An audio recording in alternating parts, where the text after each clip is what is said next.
నేను ప్రతిసారి చెప్పేది ఒకటే.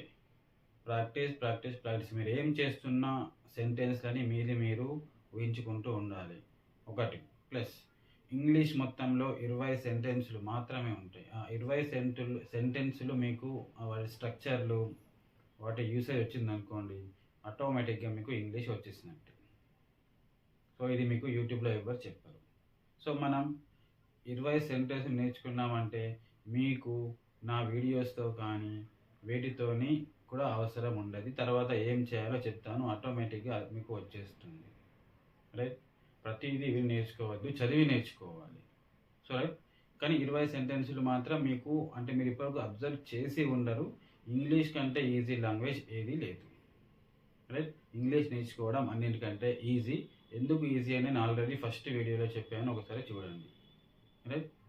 ఇప్పుడు మనం జనరల్‌గా ఎటువంటి సెంటెన్స్ తెలుగులో చూసుకున్నా కూడా ఎటువంటి సెంటెన్స్‌లు ఉంటాయి? నేను రాస్తున్నాను ఒకటుంటది. అంటే ప్రస్తుతం రాస్తున్నాను. తర్వాత రాయడం అయిపోతది. రాశాను అంటాము. రాసేశాను అంటాము. తర్వాత ఏముంటుంది?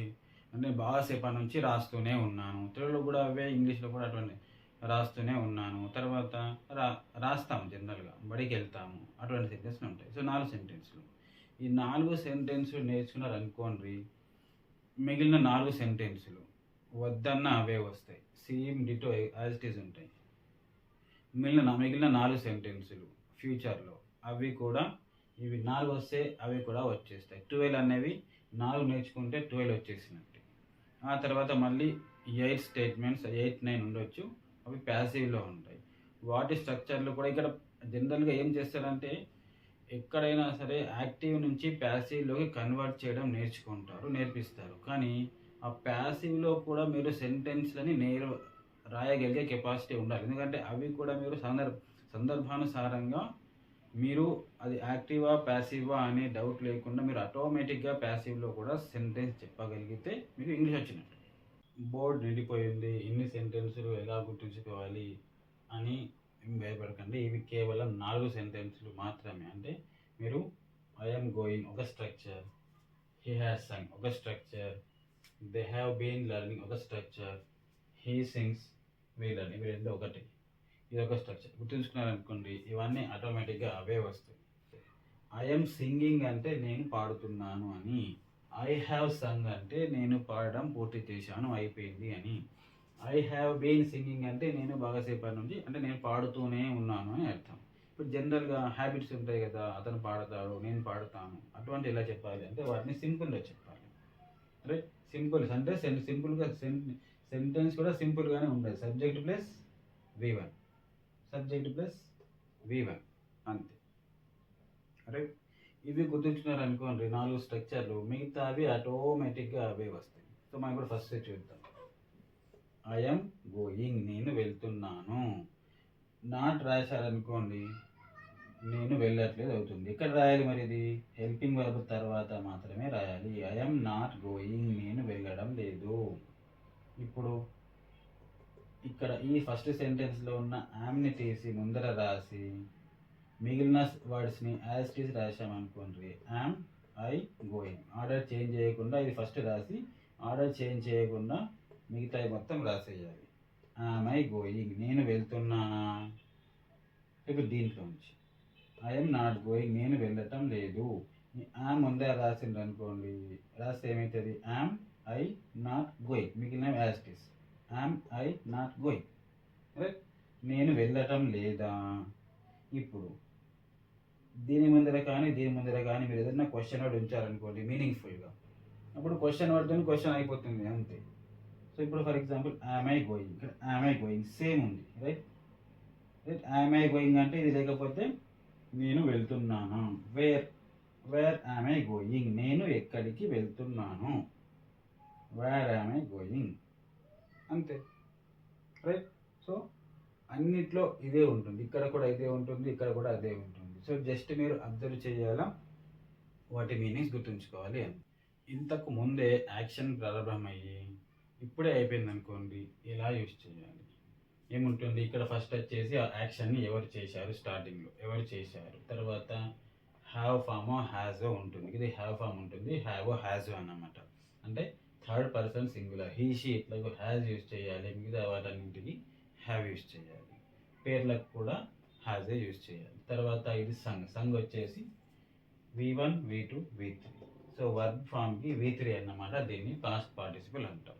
సో ఇది ఒక్కడే గుర్తుంచుకున్నారనుకోండి, మిగతాయి మొత్తం వద్దన్న అవే వస్తాయి. రైట్. సో చూద్దాం ఒకసారి. హీ హ్యాస్ సంగ్ అంటే అతను పాడడం పూర్తి చేస్తే ఇలా హీ హ్యాస్ సంగ్ అన్నది ఇప్పుడే పూర్తి అయిపోయినట్టు. సో అతను పాట పాడలేదు అంటే హ్యాస్ తర్వాత నాట్ రాయాల్సి ఉంటుంది అంతే. ఎప్పుడు కానీ నాట్ వచ్చేసి హెల్పింగ్ వర్బ్ తర్వాత మాత్రమే రాయాలి. హీ హ్యాస్ నాట్ సంగ్, అతను పాడలేదు, ఆ పూర్తి స్టార్ట్ కాలేదు, ఏది కాలేదు, మొత్తం కదా పాడలేదు. రైట్. ఇక్కడైతే హీ హ్యాస్ సంగ్ అంటే ఇంతకుముందే ప్రారంభమయ్యి ఇప్పుడే అయిపోయినట్టు అన్నమాట. He has Sung A song మీరు యాడ్ చేసుకోవచ్చు కావాలిస్తే. రైట్. సో ఇప్పుడు దీనికి క్వశ్చన్ ఫామ్ చేయాలంటే హ్యాస్ హీ సంగ్ అంటే అతను పాట పాడాడా అంటే పూర్తి అయిపోయినట్టే ఇది. సో ఇప్పుడు హ్యాస్ ముందరికి రాయాలి, మిగిలినవి రెండు యాజ్ ఇట్ ఈస్ ఆర్డర్లో రాసేయాలి. వీటిని yes or no interrogative questions అని అంటాం. ఏంటిది? హెల్పింగ్ వర్బ్స్తోని స్టార్ట్ అవుతాయి. అందరూ ఏం చేస్తారంటే ప్రతి దాంట్లో స్ట్రక్చర్ చెప్తారు, ఇదొకటి గుర్తుంచుకుంటే ఆటోమేటిక్గా ఇవి కూడా వస్తాయి. సో హ్యాస్ ముందర రాయాలి, మిగిలిన వర్డ్స్ని రాసేయాలి అంతే. Has he not Sung. Right. ఆర్డర్లో రాస్తే సరిపోతుంది అంతే. హెల్పింగ్ వర్బ్ ముందర రాసి మిగిలినవి మొత్తం as it is order change చేయకుండా రాసేస్తే ఎస్ ఆర్ నో క్వశ్చన్ మనకు వచ్చేస్తుంది. రైట్. సో ఇప్పుడు ఈ ఎస్ ఆర్ నో క్వశ్చన్ల ముందర మళ్ళీ హ్యాజ్ హీ సంగ్ అతను పాడాడా. రైట్. సో ఒక వాట్ రాశారనుకోండి, ఓ మీనింగ్ఫుల్ క్వశ్చన్ మళ్ళీ అయిపోతుంది మీకు. వాట్ ఏమిటి? వాట్ హ్యాజ్ హీ సంగ్, అతను ఏమి పాడాడు. రైట్. అంతే. సో హ్యాజ్ హీ నాట్ సంగ్ దగ్గరికి వచ్చి దీని నుంచి వచ్చింది. హీ హ్యాస్ నాట్ సంగ్ అతను పాడలేదు. వై రాసుకుంటే అతను ఎందుకు పాడలేదు. రైట్. అంతే. సో మీరు మీనింగ్ఫుల్ క్వశ్చన్ వర్డ్ రాశారనుకోండి, ఎస్ఆర్ నో క్వశ్చన్ ముందర క్వశ్చన్ వర్డ్తోని క్వశ్చన్ మీకు ఫామ్ అయిపోతుంది. సో ఇంతకంటే ఈజీగా ఏ లాంగ్వేజ్ కూడా నేర్చుకోలేరు. అంటే ఏ లాంగ్వేజ్ కూడా ఇంత ఈజీగా ఉండదు. కేవలం ఆర్డర్ ఆఫ్ వర్డ్స్ చేంజ్ చేసి నేర్చుకోవడం ఎక్కడ ఉండదు. ఏదైనా యాక్షన్ ఇంతకు ముందే ప్రారంభమయ్యి ఇప్పుడు కూడా కంటిన్యూ అవుతూ ఉంటాయి. వాటిని ఇలా చెప్పాలి. దే హ్యావ్ బీన్ లెర్నింగ్ అంటే వాళ్ళు నేర్చుకుంటూనే, లెర్నింగ్ అంటే నేర్చుకోవడం అని మీనింగ్. లెర్న్ అంటే నేర్చుకోవడం. దే హ్యావ్ బీన్ లెర్నింగ్ అంటే వాళ్ళు నేర్చుకుంటూనే ఉన్నారు, అంటే కొద్దిసేపటి నుంచి వాళ్ళు నేర్చుకుంటూనే ఉన్నారు. అది 15 నిమిషాలు కావచ్చు, అర్ధ గంట కావచ్చు, గంట కావచ్చు. ఇక్కడ ఎక్స్ట్రా యాడ్ చేసుకోవచ్చు. ఫర్ 1 అవర్, ఫర్ 2 అవర్స్ అని చెప్పి, for an hour, for 2 hours అని యాడ్ చేసుకోవచ్చు. మనకైతే ఇప్పటికి they have been learning. Right. ఇప్పుడు ఇక్కడ హ్యావ్ బీన్ స్ట్రక్చర్ గుర్తుంచుకోవాలి అంతే. సబ్జెక్టు అంటే ఈ లెర్న్ అనే యాక్షన్ని వాళ్ళు చేస్తున్నట్టు. ఇవన్నీ యాక్టివ్ సెంటెన్స్లు. ఈ యాక్షన్ అయితే ఏది ఉంటుందో ఈ సబ్జెక్ట్ చేస్తుంది. Right. So they have been learning వాళ్ళు నేర్చుకుంటూనే ఉన్నారు. ఇక్కడ హ్యావ్ బీన్ రెండు హెల్పింగ్ వర్బ్స్. సో మరి ఇప్పుడు నెగిటివ్ సెంటెన్స్ చేయాలంటే నాట్ రాయాల్సి ఉంటుంది. అయితే దీని తర్వాత రాయాలన్నా దీని తర్వాత రాయాలన్నా అనేది డౌట్. సో ఎప్పుడు కూడా కానీ ఇది main helping verb. Main helping verb తర్వాత మాత్రమే నాట్ రాయాలి. They have not been learning. Right. ఇక మిగతా అన్ని సేమ్. ఇక హ్యావ్ ముందరికి తెచ్చి మిగతా word they been learning, they been learning as it is. ఇది హ్యావ్ ముందరికి తీసుకొచ్చి మిగతా they not been learning, they not been learning, have they not been learning, have they been learning. వాళ్ళు నేర్చుకుంటూనే ఉన్నారా, వాళ్ళు నేర్చుకుంటూనే లేరా. ఇప్పుడు ఈ ఎస్ఆర్నో క్వశ్చన్ ముందర మీరు వాట్, వై లాంటి మీనింగ్ఫుల్ క్వశ్చన్ వర్డ్స్ రాశారనుకోండి, వై వర్డ్ క్వశ్చన్ వర్డ్స్తోని మీనింగ్ఫుల్ క్వశ్చన్స్ అనేవి మనకి ఫామ్ అయిపోతాయి అంతే. ఇంతకంటే ఈజీగా మీకు ఇంగ్లీష్ ఎవరు నేర్పించరు. మళ్ళీ ఇంగ్లీష్ అంత ఈజీ లాంగ్వేజ్ ఏది ఉండదు. Right. What have they been learning అంటే వాళ్ళు ఏమి నేర్చుకుంటూనే ఉన్నారు, అంటే బాగాసేపటి నుంచి వాళ్ళు ఏమి నేర్చుకుంటున్నారు. Why have they been learning, they have been learning వాళ్ళు నేర్చుకుంటూనే ఉన్నారు. వాళ్ళు వై ఎందుకు నేర్చుకుంటూనే ఉన్నారు. Simple. Why have they not been learning for a long time add చేసుకోవచ్చు కావాల్సి. So they have not been learning అంటే వాళ్ళు నేర్చుకుంటూనే లేరు. వై అంటే ఎందుకు, ఎందుకు వాళ్ళు నేర్చుకుంటూనే లేరు అంతే. రైట్. ఇప్పుడు ఇక్కడ నెక్స్ట్ ఇవి రెండు ఒకటే. అబ్జర్వ్ చేస్తే సబ్జెక్ట్ ఉంది, ఇక్కడ సింగ్స్ ఉంది, ఇక్కడ సబ్జెక్ట్ ఉంది, లర్న్ ఉంది, అంతే. Subject plus V1, subject plus V1, ఇవి జనరల్ అన్నమాట. అంటే హీ సింగింగ్ అంటే పాడుతున్నాడు, హీ హ్యాస్ సంగ్ అంటే పాడడం పూర్తి అయిపోయింది, హీ హ్యాస్ బీన్ సింగింగ్ అంటే బాగా సేపటి నుంచి పాడుతూనే ఉన్నాడు. మరి జనరల్గా పాడే హ్యాబిట్ ఉంటుంది కదా, అటువంటి సెంటెన్స్ అని హీ సింగ్స్ అంటే అతనికి పాటలు వచ్చు, పాట పాడడం వచ్చు, అలాంటప్పుడు ఇలా యూజ్ చేయాలన్నమాట. హీ సింగ్స్ జనరల్గా అతను పాటలు పాడతాడు. ఇప్పుడు యాక్షన్ జరగట్లేదు, అయిపోలేదు, ఇలా కూడా కాదు. రైట్. సో ఇప్పుడు దీన్ని నెగటివ్ ఎలా చేయాలి? హీ సింగ్స్ మనం అది నేర్చుకున్నాం. సింగ్స్ అనే వర్డ్లో డస్ అని ఉంటుందని చెప్పి మనం నేర్చుకున్నాం. సింగ్స్ అంటే డస్ ప్లస్ సింగ్. సో కాబట్టి నెగిటివ్ సెంటెన్స్ చేస్తున్నప్పుడు సబ్జెక్టు తర్వాత ఈ హెల్పింగ్ వర్బ్ రాసేయాలి. మనకు తెలుసు ఆల్రెడీ నాట్ అనే వర్డ్ హెల్పింగ్ వర్బ్ తర్వాత మాత్రమే రాయాలి. కాబట్టి డస్ తర్వాత హెల్పింగ్ వర్బ్ రాసేసి తర్వాత సింగ్ రాసేయాలి. మరి ఇక్కడ ఎస్ రాయొద్దు. ఎస్ ఎందుకు రాయొద్దు అంటే డస్ ఇక్కడ తీసేసాము కాబట్టి మళ్ళీ ఇక్కడ సింగ్స్ అనేది ఉండదు, డస్ బయటికి వస్తే సింగ్ అని మాత్రమే ఉంటుంది. రైట్. సో ఇవి రెండు వచ్చినాయి అనుకోండి, ఇవి ఆటోమేటిక్గా యాభై వస్తాయి. He sings. సో దీంట్లో ఆల్రెడీ డస్ ఉంటుందని చెప్పింది కాబట్టి మనం డస్ బయటికి తీసాం. Does he Singh. డస్ తీస్తే మళ్ళీ సింగ్ ఎస్ రాయొద్దు. Right. Does he not sing. ఈ డస్ ముందరికి వచ్చి he not sing, he not sing, does he not sing. అతను పాడతాడు, అతను పాడడు, అతను పాడతాడా, అతను పాడడా. రైట్. ఇప్పుడు డస్ హీ సింగ్, అతను పాడతాడా, డస్ హీ సింగ్. ముందర రాస్తే వాటి ఏమిటి అంటే అతను ఏమి పాడతాడు. Right. Why does he not sing. He does not sing అంటే అతను పాడడు. రైట్. వై డస్ హీ అతను ఎందుకు పాడడు. When does he sing. He does sing అంటే ఫస్ట్ నుంచి వచ్చింది, హీ సింగ్స్ పాడతాడు. వెన్ అతను ఎప్పుడు పాడతాడు, వెన్ అంటే ఎప్పుడు అతను పాడతాడు. How does he Singh. How అంటే ఎలా అన్నమాట. సో హీ సింగ్స్ అంటే పాడతాడు. హౌ డస్ హీ సింగ్ అంటే అతను ఎలా పాడతాడు. Does he Singh, does he Singh, does he not sing, does Singh. ఈ ఎస్ఆర్ నో క్వశ్చన్స్ ముందర మనం మీనింగ్ఫుల్గా ఏదైనా క్వశ్చన్స్ రాసామనుకోండి, సో మనకు మీనింగ్ఫుల్ క్వశ్చన్ వర్డ్తోని క్వశ్చన్ ఫామ్ అయిపోతుంది. రైట్. సో ఇప్పుడు వి లర్న్. లర్న్లో డూ ఉంటుంది. థర్డ్ పర్సన్ సింగులర్ హీ షీట్కు మాత్రం మనం ఎస్ కానీ ఈఎస్ కానీ ఐఎస్ కానీ యాడ్ చేస్తాము, అది ఆల్రెడీ నేర్చుకున్నాం. సో ఇక్కడ ఐ వి యూ దేలకి మనము ఎస్ కానీ ఈఎస్ కానీ ఐఎస్ కానీ యాడ్ చేయము. రైట్. సో కాబట్టి వీటిలో డూ ఉంటుంది. సో నెగిటివ్ చేయాలి అంటే ఆ డూని ఫస్టే రాసుకోవాలి. వి డూ, తర్వాత నెగిటివ్ కాబట్టి నాట్ లర్న్, యాసిడ్ రాసేయాలి. We do not learn, we learn, we do not learn. So